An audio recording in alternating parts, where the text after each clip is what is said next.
taasistan jaalala waaqayyootiin isin gaafadha. Egaa kutaa lammaffaa keenya keessatti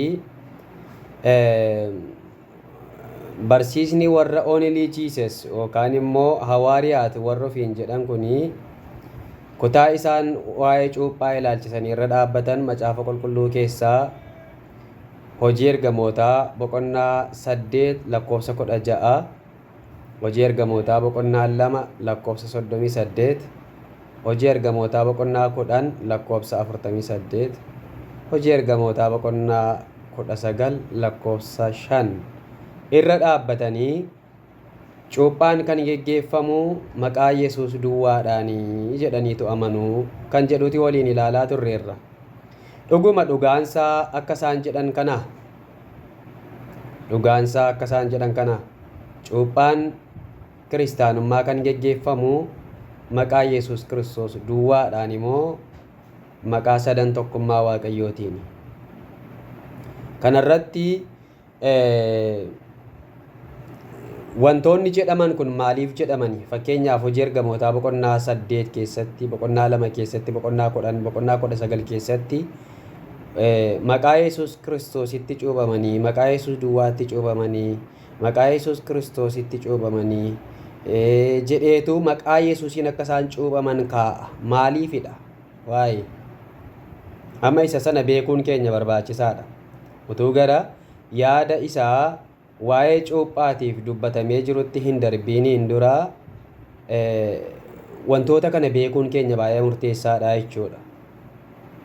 Yeroo darbe dubbadheen ture namoonni macaafa qulqulluu kana garuma isaanii ta'utti, garuma isaan baasutti, garuma isaanitti fakkaatutti oofu malee dhugaan macaafa kanaa konseptii macaafa qulqulluutiin yookaan immoo hiika hafuurawaa macaafa qulqulluutiin maal fakkaata kan jedhu namoonni baay'een irraati yaada hin qaban jechuun, keessumaa namoonni barumsa dogoggoraa barsiisanii jechuudha. Isaan barumsa dogoggoraa barsiisnan jedhani baay'ee barumsuma dhugaa laannaa jedhu. Amma barumsa an kennu kan ammoo kan qeequ dhugaa miti dogoggoradha kan jedhus jira. Ani garuu akka nu badhetti dhugaa dubbii waaqayyoo isa qulqullaa'aa irra dhaabbadhee dhugaadha jedheen barsiisa. Isaan immoo lakkii kun dhugaa miti dogoggoradha yaada mataa isaatii jechuu danda'u. Kanaaf namni barsiisa sobaa barsiisus barsiisa dogoggoraa barsiisus ani dogoggoraan jiran jedhu. Namni raajii sobaa raajus ani raajii sobaa raajaan jiran jedhu. Hundumtuu dhugaadha jedheedhumati oofa. Dhugaan sun garuu macaafa qulqulluudhaan ilaalamuutu irra jiraata cuunfame. Dhugaan namni tokko nan barsiisa jedhu, dhugaan namni tokko nan dubbadha jedhu, wanti hafuuraa hundumtuu kaanoniin keenya macaafa qulqulluudha waan ta'eef macaafa qulqulluudhaan ilaalamuutu irra jiraata. Kanaaf dhugaan macaafa qulqulluutiin maal jedha? Wanti waa'ee cuuphaatiif hojii ergamootaa keessatti dubbatame sun maalii waan jedhu sana gabaabseetan lafa kaa'a.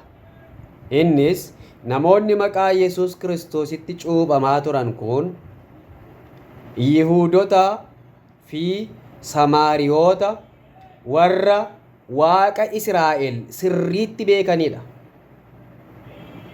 Irra deebi'a. Warri maqaa Yesuus Kiristoositti cuuphamaa turan kun Yihuudotaa fi Samaariyoota warra Waaqa Israa'el, Waaqayyo Abbaa Waaqa isaa Museen waaqessaa ture, Abrahaam waaqessaa ture, raajonni waa'ee isaa dubbataa turan, waa'ee Waaqayyo Abbaa Waaqa Israa'el kana sirriitti namoota isaanii gale, sirriitti namoota waa'ee Waaqayyo Abbaa kana yookaan Waaqa Israa'el kana namoota beekanidha. Kana jechuun irra caalaatti kan isaan beekanii Waaqa Israa'eliin beeku. Yesuus Kiristoosiin baay'ee hin beekani. Maalummaa Yesuus Kiristoos, eenyummaa Yesuus Kiristoos baay'ee hin beekani. Haa ta'u malee namoonni kun dhumarratti Yesuusitti amananiiru. Namoonni maqaa Yesuusitti cuuphaman kun namoonni kun Yesuusitti amananiiru.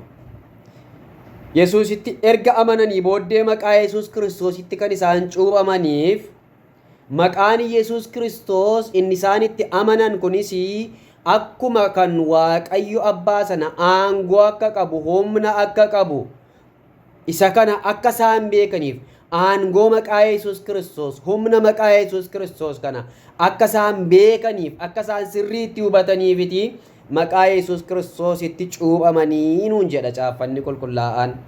Hiikni isaa yeroo lafa taa'u yookaan immoo baakgiraawundiin dudduuba isaa jiru isa kana fakkaata. Waan macaafa qulqulluu keessa jiru tokko baakgiraawundii isaa beekuun barbaachisaadha. Kallattiidhumaan fuula irra dubbachuu otoo hin taane baakgiraawundiin dudduuba isaa jiru maayinni waan jedhu beekuun barbaachisaadha jechuudha. Dudduuba isaa kan jiru isa kanadha jechuudha. Kanaaf maqaa Yesuus Kiristoos itti cuuphamanii. Okay, erga akkas ta'ee waa'ee cuuphaa ilaalchisee macaafni qulqulluun maal jedha? Macaafni qulqulluun maal jedha? Wangeela Maatiyos boqonnaa 28 lakkoobsa 19 irra kan jiru waa'ee cuuphaa gooftaan keenya Yesuus Kiristoos cuuphaan akkamitti akka geggeeffamuu qabu lafa nuu kaa'eera. Wanta wal nu falmisiisu hin qabu, ifaa ifatti lafa jira jechuudha. Gooftaan Yesuus Kiristoos maal jedhe? Egaa dhaqaa maqaa Abbaatti, kan Ilmaatti, kan Hafuura Qulqullootti, sadan Waaqa tokkootti cuuphaa jedhe. Maqaa Abbaa, kan Ilmaa, kan Hafuura Qulqullootti isaan cuuphuudhaan bartoota koo godhaa, waanan isaan abboome immoo eeguu isaan barsiisaa jedhe. Cuuphaa ilaalchisee bu'uurri macaafni qulqulluun lafa nuu kaa'ee jiru maqaa Abbaa, kan Ilmaa, kan Hafuura Qulqulluutti cuuphamuun akka irra jiraatu gooftaan keenya Yesuus Kiristoos barsiiseera. Amma warri oonilii jiises barsiisa kana ni fudhatu moo hin fudhatani? Se Yesuus maqaa Abbaa, kan Ilmaa, kan Hafuura Qulqulluutti cuuphaa jedhe kana ni fudhatu moo hin fudhatan? Isaanumaaf dhiisna. Kanaaf akka barsiisa amantaa kanaatti waa'ee cuuphaa ilaalchisee kan isaan qabatanii jiranii dogoggoradha jechuudha. Dogoggoradha.